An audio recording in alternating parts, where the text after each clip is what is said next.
La teoría del dinero y del crédito por Ludwig von Mises. Segunda parte, el valor del dinero. Capítulo 12. Consecuencias sociales de las variaciones en el valor de cambio objetivo del dinero. 1. El cambio de bienes presentes por bienes futuros.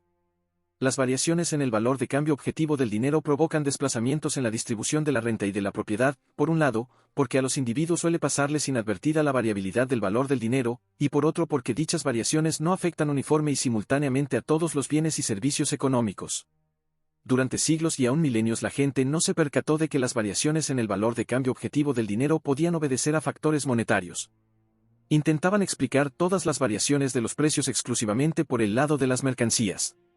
Fue gran mérito de Bodino ser el primero en refutar esta opinión, que no tardó en desaparecer de la literatura científica. Es cierto que continuó dominando durante mucho tiempo en la opinión profana, pero en la actualidad incluso aquí se ha debilitado. Sin embargo, cuando los individuos cambian bienes presentes por bienes futuros no siempre tienen en cuenta en sus valoraciones las variaciones del valor de cambio objetivo del dinero. Prestamistas y prestatarios no acostumbran tener en cuenta las posibles fluctuaciones futuras de dicho valor. Transacciones en que bienes presentes se cambian por bienes futuros tienen lugar también cuando una obligación futura debe satisfacerse, no en dinero, sino en otros bienes.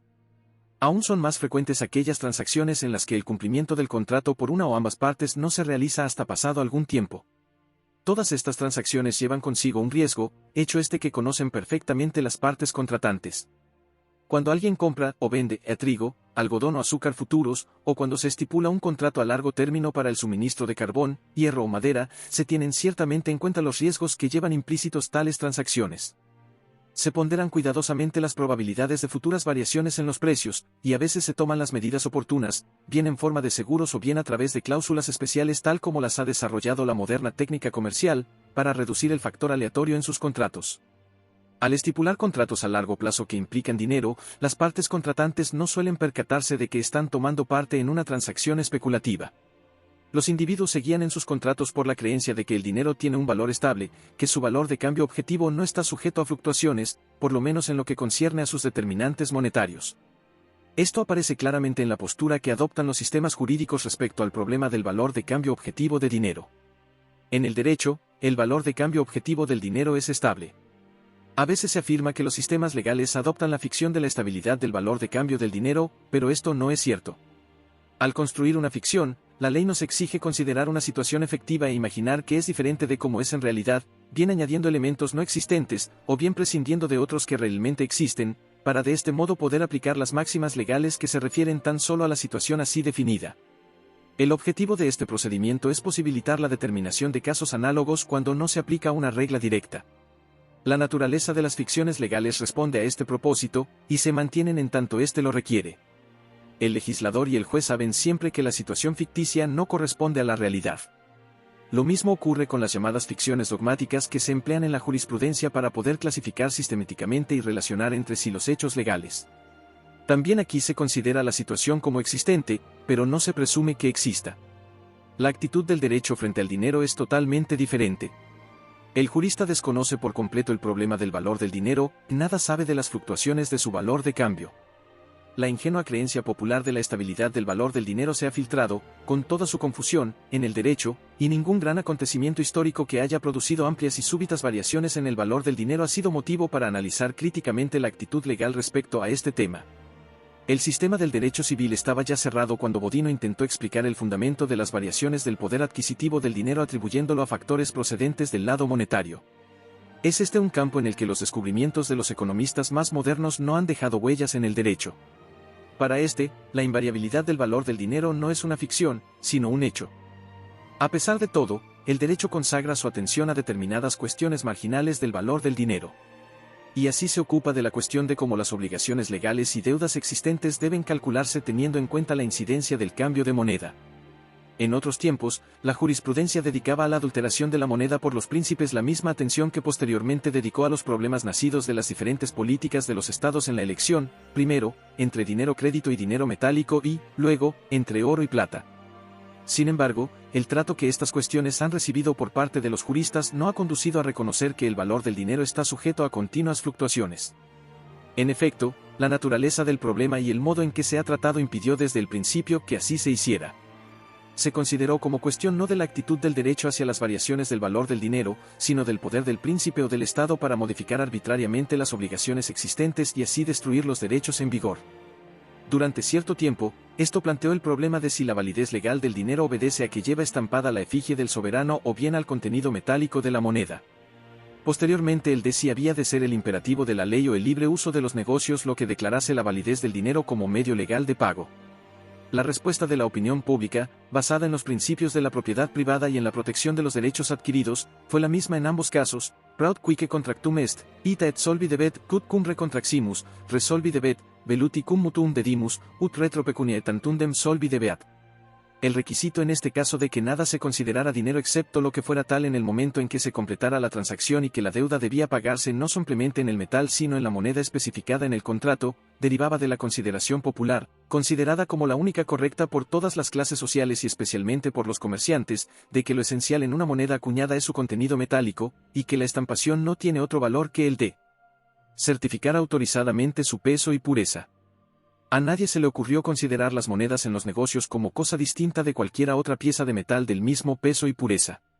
De hecho, hoy ya no cabe duda de que se trató de un patrón metálico. La opinión de que en el cumplimiento de las obligaciones estipuladas en dinero únicamente se tomaba en cuenta el contenido metálico del mismo prevaleció en contra de la doctrina nominalista sostenida por las autoridades encargadas de la acuñación.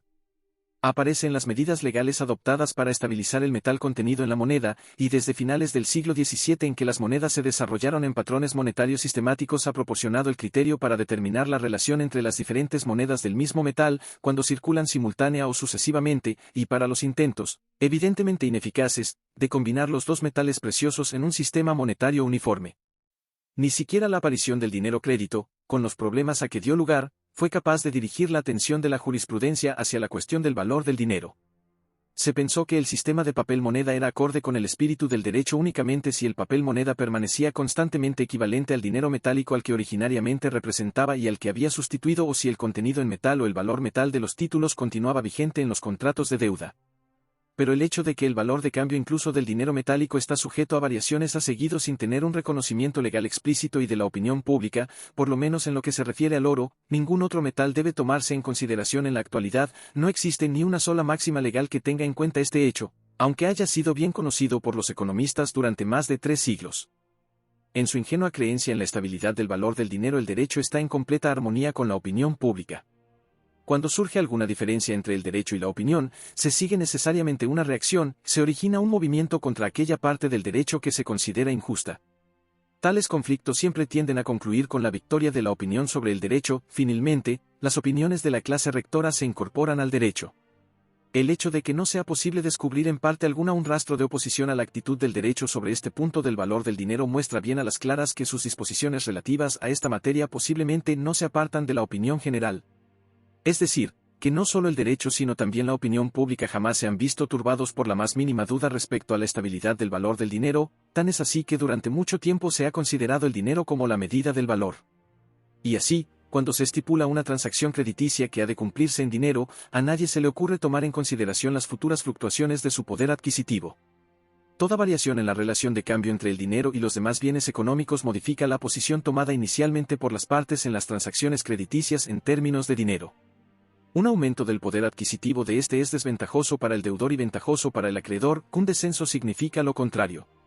Si las partes contratantes tuvieran en cuenta las posibles variaciones del valor del dinero al cambiar bienes presentes por bienes futuros, no se producirían esas consecuencias.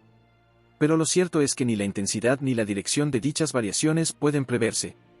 La variabilidad del poder adquisitivo del dinero solo se tiene en cuenta cuando la coexistencia de dos o más especies de dinero cuya relación de cambio está sujeta a grandes fluctuaciones atrae la atención sobre el problema. Es generalmente sabido que las posibles variaciones futuras en las cotizaciones del cambio exterior se hallan plenamente presentes en toda clase de transacciones crediticias. También es conocido el papel que este tipo de consideraciones desempeñan tanto en el comercio interior de los países en que se emplea más de un tipo de moneda como en el comercio entre países con monedas diferentes. Sin embargo, esta consideración de una variabilidad en el valor del dinero en tales casos se hace de tal suerte que sigue siendo compatible con el supuesto de que ese valor es estable. Las fluctuaciones en el valor de una clase de dinero se miden por la equivalente de una de sus unidades referida a unidades de dinero de otra clase, pero el valor de esta otra clase de dinero se toma a su vez como estable. Las fluctuaciones de la moneda cuya estabilidad está en tela de juicio se miden en oro, pero no se tiene en cuenta el hecho de que las monedas oro se hallan igualmente sujetas a fluctuación. Los individuos en sus transacciones consideran la variabilidad del valor de cambio objetivo del dinero en la medida en que son conscientes de ello, pero solo son conscientes respecto a ciertas clases de dinero, no respecto a todas.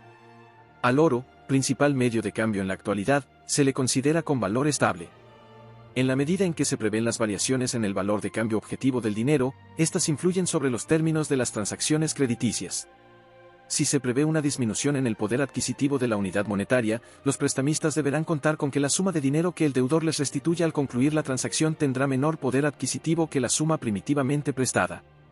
En realidad, los prestamistas harían mejor en no prestar y comprar otros bienes con su dinero.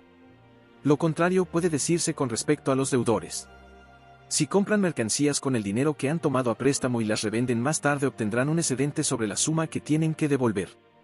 La transacción crediticia les reporta un beneficio. Es, pues, fácil comprender que, mientras se prevea una depreciación continuada, los prestamistas exigirán intereses más altos y los prestatarios los pagarán de buen grado.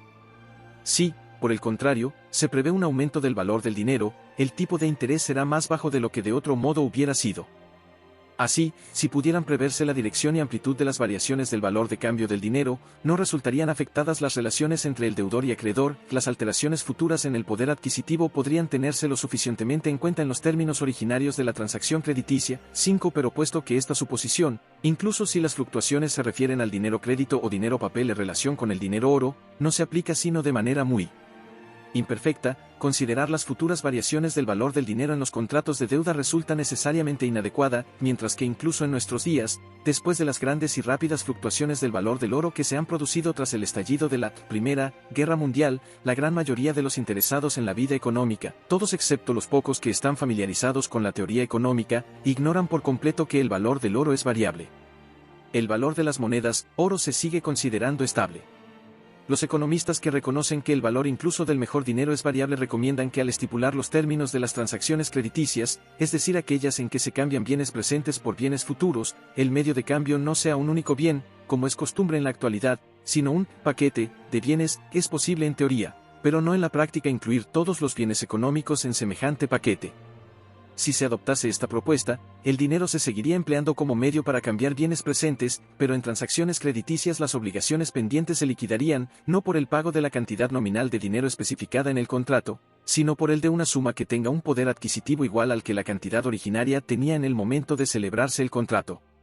Así, pues, si el valor de cambio objetivo del dinero se eleva durante el periodo del contrato, se pagará una cantidad de dinero más pequeña proporcionalmente. Si disminuye, una suma proporcionalmente mayor. Los argumentos que expusimos más arriba respecto a la medida de las variaciones en el valor del dinero demuestran que estas recomendaciones son totalmente inadecuadas. Si a los precios de los distintos bienes económicos se les da un peso igual al determinar la paridad de los coeficientes sin tener en cuenta sus cantidades relativas, pueden agravarse los daños que se desea remediar. Si a las variaciones en los precios de mercancías como trigo, centeno, algodón, hulla y hierro se les da el mismo valor que a las variaciones de los precios de la pimienta, el opio, los diamantes o el níquel, entonces el establecimiento de una cláusula de actualización tendrá el efecto de hacer más incierto que ahora el contenido de los contratos a largo plazo. Si se emplea la llamada media ponderada, en la que las mercancías individuales influyen según su importancia, se seguirán las mismas consecuencias que si se alterasen las condiciones de la producción y el consumo, ya que los valores subjetivos atribuidos por los seres humanos a los diferentes bienes económicos se hallan expuestos a constante fluctuación, lo mismo que las condiciones de la producción, pero es imposible tener en cuenta este hecho al determinar los coeficientes de paridad, porque estos deberían ser invariables a fin de permitir su conexión con el pasado. Es probable que la mención de los efectos de las variaciones del valor del dinero sobre las relaciones de deuda existentes se asocie hoy inmediatamente a los resultados de los monstruosos experimentos inflacionistas que han caracterizado la reciente historia europea. En todos los países, durante la última parte de este periodo, los juristas han discutido ampliamente la cuestión de si habría sido posible o si aún no es remediar por medio de las leyes existentes o creando otras nuevas el daño producido a los acreedores.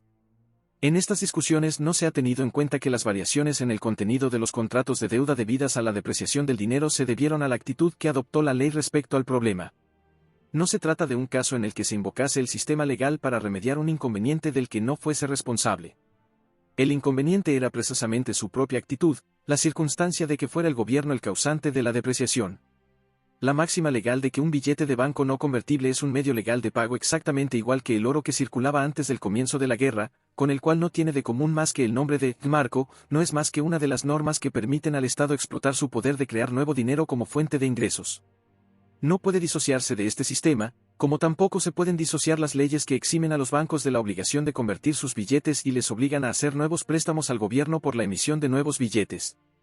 Cuando los juristas y los hombres de negocios aseguran que la depreciación del dinero tiene una gran influencia en toda clase de relaciones de deuda, que dificulta, e incluso imposibilita, los negocios, que produce invariablemente consecuencias que nadie desea y que todo el mundo cree injustas, naturalmente que estamos de acuerdo con ellos. En un orden social que se basa en el uso del dinero y en el que todo cálculo se efectúa con referencia a él, la destrucción del sistema monetario significa nada menos que la destrucción de las bases de todo cambio. Sin embargo, este daño no pueden impedirlo unas leyes ad hoc encaminadas a librar a una persona o grupo de personas o clases de la comunidad de la carga de la depreciación, imponiéndola, por consiguiente, más pesada aún, sobre los demás. Si queremos evitar las perniciosas consecuencias de la depreciación, debemos oponernos a la política inflacionista que la engendra. Alguien ha propuesto que las obligaciones monetarias se liquiden en oro y no según su valor nominal. Si se adoptara esta propuesta, por cada marco prestado habría de pagarse una cantidad que en el momento del reembolso pudiera comprar el mismo peso de oro que hubiera podido hacerlo un marco en el momento de concluirse el contrato de deuda. 7. El que se hayan propugnado y aprobado dichas propuestas demuestra que el estatismo ha perdido ya su dominio sobre el sistema monetario y que las políticas inflacionistas se aproximan inevitablemente a su fin. 8. Todavía hace pocos años semejante propuesta habría sido motejada de ridícula o considerada como alta traición. A propósito, es curioso que el primer paso para imponer la idea de que el curso legal del papel moneda debe restringirse a su valor de mercado se diera sin excepción alguna en una dirección que favorecía al Tesoro Nacional. Para acabar con las consecuencias de una política inflacionista ilimitada, la única solución es renunciar a toda medida inflacionista. El problema que los que propugnan la cláusula de actualización pretenden resolver por medio de un dinero mercancía, suplementario del dinero metálico, y que Irving Fisher intenta solucionar con sus propuestas de estabilización del poder adquisitivo del dinero, es cosa totalmente diferente, ya que se refiere a las variaciones del valor del oro. 2. Cálculo económico y contabilidad. A la ingenua concepción del dinero como estable en valor o como medida del valor se debe también que el cálculo económico se realice en términos de dinero. Tampoco en otros aspectos es perfecta la contabilidad. La precisión de sus afirmaciones es únicamente ilusoria. Las valoraciones de bienes y derechos de que se ocupa se basan siempre en cálculos que dependen de factores más o menos inciertos y desconocidos. En la medida en que surge esta incertidumbre en la valoración de las mercancías, la práctica comercial, sancionada por la ley, intenta superar esta dificultad ejerciendo la mayor precaución posible. Para ello se exigen cálculos conservadores del activo y generosos del pasivo, de tal suerte que el comerciante se prevenga contra la decepción respecto al éxito de sus empresas y sus acreedores se vean protegidos. Pero en la contabilidad también hay insuficiencias debidas a la incertidumbre de sus valoraciones resultante del riesgo en la variación del valor del propio dinero. De ello no son responsables ni el comerciante ni el contable ni el tribunal mercantil. Consideran el dinero como una medida de valor y precio, y calculan lo mismo en unidades monetarias que en unidades de longitud, superficie, capacidad y peso. Y si un economista llama su atención sobre la dudosa naturaleza de este procedimiento, no entienden el alcance de sus observaciones. No tener en cuenta las variaciones del valor del dinero en los cálculos económicos falsea las cuentas de pérdidas y ganancias. Si el valor del dinero desciende, la contabilidad corriente, que no considera la depreciación monetaria, señala beneficios aparentes, ya que equilibra las cantidades de dinero procedentes de ventas con un coste de producción calculado en dinero de un valor más alto, y cancela en los libros valores originariamente calculados en dinero de un valor más alto con partidas de dinero de un valor menor. Lo que así se considera impropiamente como beneficio, en lugar de como parte del capital, es consumido por el empresario, o pasa bien al consumidor en forma de reducción de precios que de otro modo no se habría hecho, o bien al obrero en forma de un aumento de salario, y el gobierno procede a gravarlo como renta o beneficios. En cualquier caso, el consumo de capital resulta de que la depreciación monetaria falsea la cuenta de capital.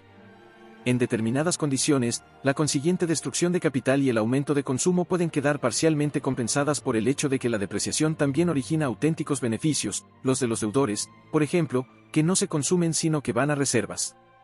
Pero lo único que esto puede hacer es compensar parcialmente la destrucción del capital originada por la depreciación.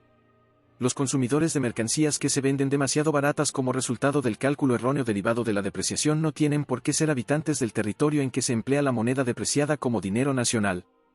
Las reducciones de precios realizadas por la depreciación monetaria fomentan la exportación a países en los que la moneda no se ha depreciado o por lo menos desciende menos rápidamente.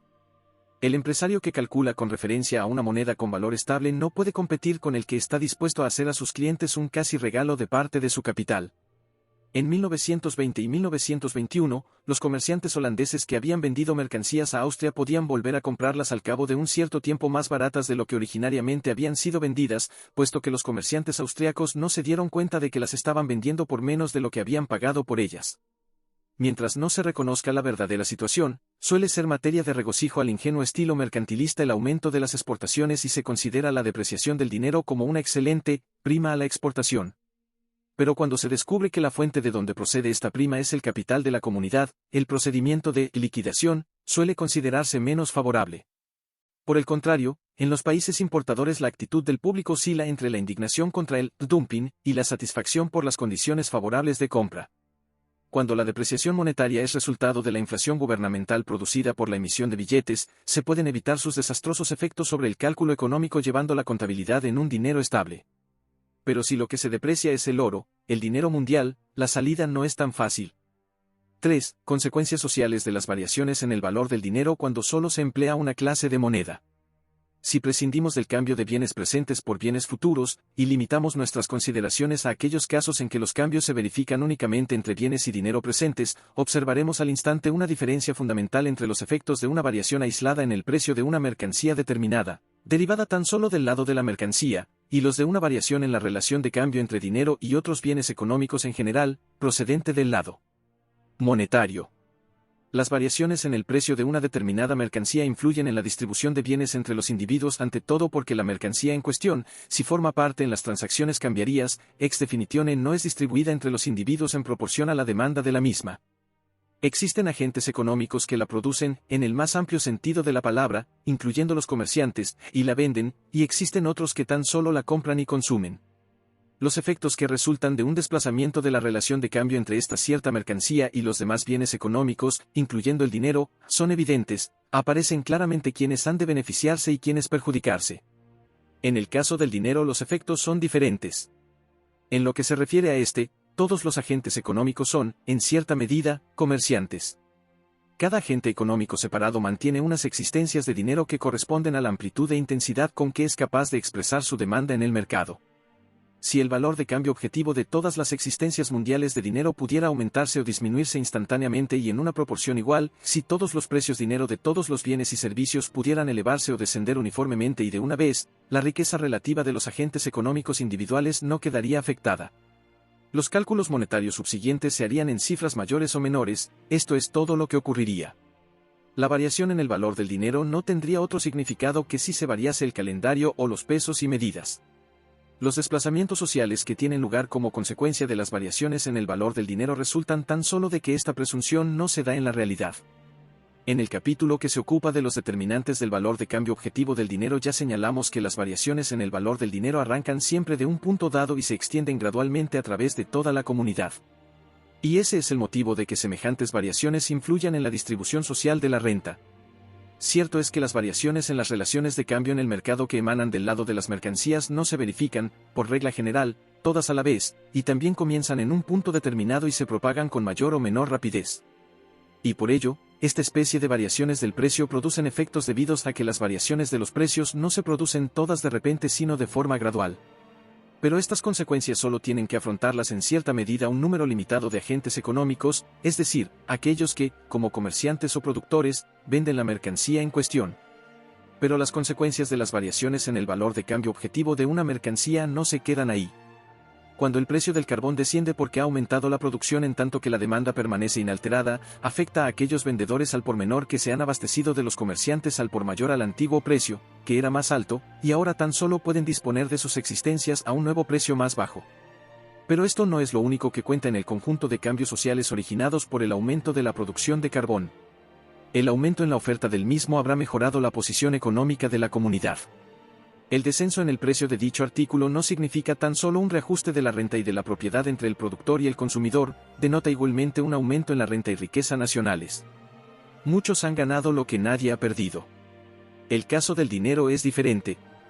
La causa más importante de una disminución del valor del dinero que tenemos que tener en cuenta es un aumento en la cantidad del mismo mientras su demanda permanece constante o desciende, o si aumenta, lo hace al menos en menor proporción que la cantidad. Este aumento de la cantidad de dinero, como hemos visto, comienza con quienes reciben originariamente la cantidad adicional del mismo, y se transfiere a aquellos que negocian con estas personas, y así sucesivamente. La valoración subjetiva del dinero va descendiendo gradualmente, ya que quienes entran en posesión de una cantidad adicional de dinero tienden a pagar precios más altos que antes. La subida de los precios conduce a un aumento de la producción y de los salarios, y puesto que esta situación se valora como signo de prosperidad económica, un descenso en el valor del dinero siempre ha sido y es considerado como un medio extraordinariamente eficaz de aumentar el bienestar económico. 13. Se trata de una visión equivocada, puesto que un aumento en la cantidad de dinero no se convierte en un aumento de la cantidad de los bienes de consumo a disposición del público. Sus efectos pueden muy bien consistir en una alteración de la distribución de los bienes económicos entre los hombres, pero en ningún caso, fuera de las circunstancias accidentales a que nos referimos anteriormente, puede aumentar directamente la suma total de sus bienes o su bienestar. Es cierto que este resultado puede conseguirse indirectamente, en la medida en que cualquier cambio en la distribución puede afectar también a la producción, que esto es, por aquellas clases que se benefician de la distribución y que destinan el dinero adicional a acumular más capital del que hubieran acumulado aquellos de quienes se ha obtenido el dinero. Pero esta es otra cuestión. Lo que interesa es si la variación del valor del dinero tiene algún otro significado económico distinto de sus efectos sobre la distribución. Si no lo tiene, el aumento de prosperidad será únicamente aparente, ya que tan solo puede beneficiar a una parte de la comunidad a costa de la correspondiente pérdida de la otra.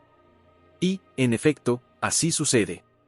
El coste tendrán que soportarlo aquellas clases o países que sean los últimos en ser alcanzados por el descenso en el valor del dinero. Supongamos, por ejemplo, que se descubre una nueva mina de oro en un determinado estado. La cantidad de oro suplementaria que de ella afluye al mercado va en primer lugar a los propietarios de la mina y luego a los que negocian con ellos. Si distinguimos esquemáticamente el conjunto de la comunidad en 4 grupos: propietarios de minas, productores de bienes suntuarios, el resto de los productores y los agricultores, los 2 primeros podrán beneficiarse de la reducción del valor del dinero, el primero en mayor grado que el segundo. Pero tan pronto como llegamos al tercer grupo, la situación cambia.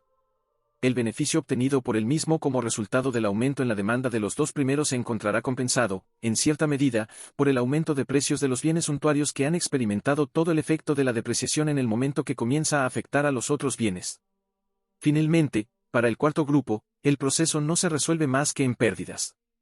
Los agricultores tendrán que pagar más caros los productos industriales antes de que el aumento de los precios agrícolas pueda compensarles. Es cierto que cuando al fin los precios de los productos agrícolas se elevan, el periodo de dificultad económica de los agricultores habrá concluido, pero ya no les será posible conseguir unos beneficios que les compensen de las pérdidas sufridas. Es decir, no podrán utilizar sus ingresos incrementados en comprar mercancías a precios que correspondan al antiguo nivel del valor del dinero, ya que el aumento de precios se habrá extendido a toda la comunidad.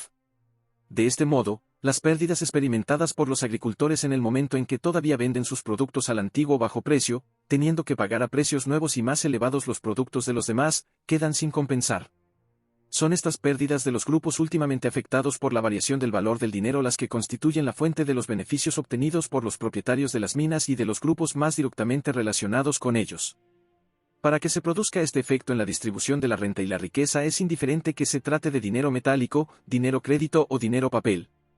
Cuando el aumento de dinero procede de la emisión de dinero papel o de billetes de banco no convertibles, al principio solo se benefician ciertos agentes económicos, y la cantidad adicional de dinero tan solo se extiende gradualmente a través de la comunidad.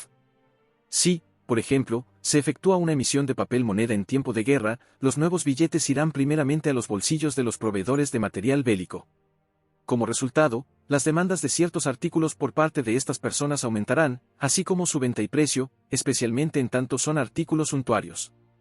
De este modo mejorará la situación de los productores de estos artículos, su demanda de otras mercancías también aumentará, continuándose de esta suerte el aumento de precios y ventas, distribuyéndose entre un número de artículos que aumenta continuamente hasta que al fin alcanza a todos ellos. En este caso, como en el anterior, hay algunos que ganan y otros que pierden con la inflación. Cuanto antes se encuentre un individuo en situación de ajustar su renta-dinero a su nuevo valor, tanto más favorable le será el proceso. ¿Qué personas, grupos y clases salen ganando en este proceso y cuáles salen perdiendo depende de los datos de cada caso individual, sin cuyo conocimiento no estamos en condiciones de formular un juicio. Dejemos ahora el ejemplo del Estado aislado y fijemos nuestra atención en los movimientos internacionales que surgen de un descenso del valor del dinero debido a un aumento en su cantidad. También en este caso el proceso es el mismo. No existe aumento alguno en la existencia disponible de bienes, únicamente se altera su distribución. El país en que están situadas las nuevas minas y los países que comercian directamente con él mejoran su posición, puesto que aún pueden comprar mercancías de otros países a los antiguos bajos precios en un momento en que ya ha comenzado la depreciación interior. Aquellos países a quienes afecta en último término la nueva corriente dineraria son los que tienen que soportar finalmente el coste del aumento de bienestar de los demás países. Así, Europa hizo un mal negocio cuando el reciente descubrimiento de los campos auríferos de América, Australia y África del Sur produjo un tremendo auge en estos países. Surgieron palacios de la noche a la mañana donde pocos años antes no había sino selvas vírgenes y desiertos, las praderas fueron cruzadas por ferrocarriles, y todo lo referente a bienes suntuarios que podían producirse en el antiguo continente encontraba mercados en territorios que poco antes habían estado poblados por desnudos nómadas, y entre gentes que en muchos casos habían carecido hasta entonces incluso de lo más elemental para su existencia. Toda esta riqueza se importó por los nuevos colonizadores, los afortunados buscadores de oro, de los viejos países industriales, y fue pagada en oro, que se gastaba con la misma facilidad con que se había recibido. Bien es verdad que los precios pagados por estas mercancías eran más altos de lo que debía corresponder al anterior poder adquisitivo del dinero, sin embargo, no eran tan altos, habida cuenta de las nuevas circunstancias. Europa había exportado barcos y ferrocarriles, artículos de metal y textiles, muebles y máquinas, a cambio de oro, que poco o nada necesitaba, ya que lo que tenía era suficiente para sus transacciones monetarias. Una disminución del valor del dinero producida por cualquier otra causa tiene un efecto completamente similar, puesto que las consecuencias económicas de las variaciones del valor del dinero obedecen no a sus causas sino a la naturaleza de su lento progreso de persona en persona, de clase en clase y de país en país. Si consideramos en particular aquellas variaciones en el valor del dinero producidas por la elevación de los precios por parte de los vendedores, según expusimos en el capítulo 8, veremos que la resultante disminución gradual en el valor del dinero constituye uno de los motivos de los grupos que promueven esa elevación de los precios. A los grupos que inician el alza se les convierte esta en desventaja cuando los otros grupos elevan al fin sus precios, pero los primeros se benefician de sus precios más altos mientras que los precios de las cosas que compran permanecen todavía a un nivel más bajo. Esto constituye para ellos una ganancia permanente. Se equilibra por las pérdidas de aquellos grupos que son los últimos en elevar los precios de sus bienes o servicios, pues estos tienen que pagar precios más elevados cuando aún reciben los precios más bajos por lo que venden. Y cuando al fin elevan también sus precios, como son los últimos en hacerlo, no pueden obtener compensación sus anteriores pérdidas a costa de las demás clases de la comunidad. Los asalariados suelen estar en esta situación, ya que, por regla general, el precio del trabajo no participa de los primeros estadios de los movimientos ascensionales de los precios, los empresarios ganan lo que pierden los trabajadores. Durante largo tiempo los funcionarios civiles estuvieron en la misma situación. Sus múltiples quejas se basaban en parte en que, como sus ingresos de dinero no podían elevarse fácilmente, habían de soportar en gran parte el coste de la elevación continua de los precios. Esta situación ha cambiado recientemente debido a la organización de los funcionarios civiles en sindicatos, que les han permitido obtener una respuesta más rápida a las demandas formuladas para un aumento de sueldo. Lo contrario de lo que ocurre con una depreciación del valor del dinero tiene lugar cuando éste aumenta. Una apreciación del dinero, como una depreciación del mismo, no se produce súbita y uniformemente a través de toda la comunidad, sino que, por regla general, parte de una clase aislada y se extiende gradualmente. Si no ocurriera así, y si el aumento en el valor del dinero tuviera lugar casi simultáneamente en toda la comunidad, no produciría las consecuencias económicas que aquí nos interesan. Supongamos, por ejemplo, que la bancarrota de las instituciones de crédito de un país genera pánico, y que la gente se apresura a vender mercancías a cualquier precio, a fin de obtener dinero líquido, mientras que por otro lado no pueden encontrarse compradores más que a precios muy reducidos. Se comprende fácilmente que el aumento del valor del dinero que se produce como consecuencia de dicho pánico afectará a todas las personas y mercancías uniforme y simultáneamente. Sin embargo, por regla general, un aumento en el valor del dinero se extiende solo gradualmente.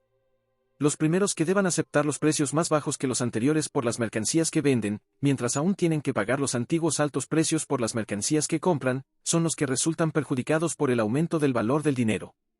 Y los últimos en reducir los precios de las mercancías que venden, mientras pueden obtener ventaja del descenso de los precios de las otras cosas, son los que se benefician con el cambio. 4. Consecuencias de las variaciones en la relación de cambio entre dos clases distintas de dinero.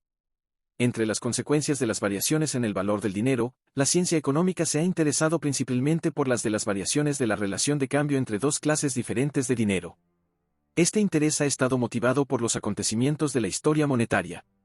En el transcurso del siglo XIX el comercio internacional se desarrolló de un modo hasta entonces insospechado, y las relaciones económicas entre países llegaron a ser extraordinariamente intensas. Precisamente en este momento en que las relaciones comerciales empezaron a ser más activas, los patrones monetarios de los distintos estados se hicieron más diversos. Muchos países pasaron por un periodo más o menos largo de dinero crédito, y otros, que tenían un patrón parte en oro y parte en plata, pronto se hallaron en dificultades debido a que la relación entre los valores de estos dos metales preciosos, que había cambiado muy lentamente durante siglos, súbitamente empezó a mostrar algunas variaciones. En los últimos años se le ha dado a este problema una mayor importancia práctica a causa de los acontecimientos monetarios de la guerra y la posguerra. Supongamos que 1 kilogramo de plata se había podido cambiar por 10 quintales de trigo, y que habiéndose reducido a la mitad el valor de cambio objetivo de la plata, debido, por ejemplo, al descubrimiento de nuevas y más prolíficas minas, por 1 kilogramo de la misma solo se pueden comprar ahora 5 quintales. De lo dicho sobre la relación de cambio natural de las diferentes clases de moneda se deduce que el valor de cambio objetivo de la plata, referido a otras clases de dinero, se ha igualmente reducido a la mitad. Si antes había sido posible comprar 1 kilogramo de oro con 15 kilogramos de plata, ahora se necesitarían 30 para efectuar la misma operación, ya que el valor de cambio objetivo del oro con relación a las mercancías permanecería invariado, mientras que el de la plata se habría reducido en un 50%. Este cambio en el poder adquisitivo de la plata sobre las mercancías no se produjo de golpe sino gradualmente. Se ha explicado satisfactoriamente cómo el cambio empezó en un cierto punto y se fue extendiendo poco a poco, así como las consecuencias de este proceso. Hasta ahora hemos estudiado estas consecuencias cuando se producen dentro de un área con un patrón monetario uniforme, pero ahora debemos analizar las consecuencias que el hecho tiene en las relaciones comerciales con áreas en que se emplean otras clases de dinero. Lo mismo que en el caso anterior, si las variaciones del valor de cambio objetivo del dinero tuvieran lugar de manera uniforme y simultánea en toda la comunidad, esas consecuencias sociales no se producirían. El hecho de que estas variaciones ocurran siempre una tras otra es la única razón de sus notables efectos económicos. Las variaciones en el valor de cambio objetivo de una determinada clase de dinero no afectan a la determinación de la relación de cambio entre esta y otras clases de dinero hasta que empiezan a afectar a las mercancías, que o bien son objeto de relaciones comerciales entre las dos áreas o por lo menos pueden serlo por un pequeño cambio en los precios. El punto en que surge esta situación determina los efectos sobre las relaciones comerciales de las dos áreas que resultarán de las variaciones en el valor de cambio objetivo del dinero. Estas varían a medida que los precios de las mercancías objeto del comercio internacional se ajustan al nuevo valor del dinero antes o después que las demás mercancías. En la moderna organización del sistema monetario este reajuste se hace primeramente en las bolsas. La especulación sobre la divisa extranjera y los mercados de valores anticipa las variaciones futuras en la relación de cambio entre las diferentes clases de dinero cuando las variaciones del valor del dinero no han completado aún su curso a través de la comunidad y quizá cuando no han hecho más que empezar, pero en todo caso antes de que hayan afectado a las mercancías que juegan un papel decisivo en el comercio exterior. Mal especulador sería el que no captara el curso de los acontecimientos a su debido tiempo y actuara de conformidad. Pero tan pronto como se ha producido la variación en la cotización de la divisa extranjera, reacciona sobre el comercio exterior de un modo peculiar, hasta que los precios de todos los bienes y servicios se hayan ajustado al nuevo valor de cambio objetivo del dinero. Durante este intervalo, los márgenes entre los diferentes precios y salarios constituyen un fondo que alguien debe recibir y transmitir. En una palabra, estamos de nuevo ante una redistribución digna de tenerse en cuenta por influir más allá del área en que la mercancía cuyo valor de cambio objetivo varía se emplea como dinero interior. Es evidente que esta es la única clase de consecuencias que se derivan de las variaciones del valor del dinero. La existencia de bienes de la sociedad no ha aumentado en modo alguno, la cantidad total que puede distribuirse permanece idéntica. Tan pronto como una variación incompleta en el valor de cambio objetivo de cualquier especie de dinero se hace patente en las cotizaciones de la divisa exterior, surge una nueva oportunidad de obtener un beneficio, ya para los exportadores ya para los importadores, según que el poder adquisitivo del dinero disminuya o aumente. Tomemos el primer caso, el de una disminución en el valor del dinero.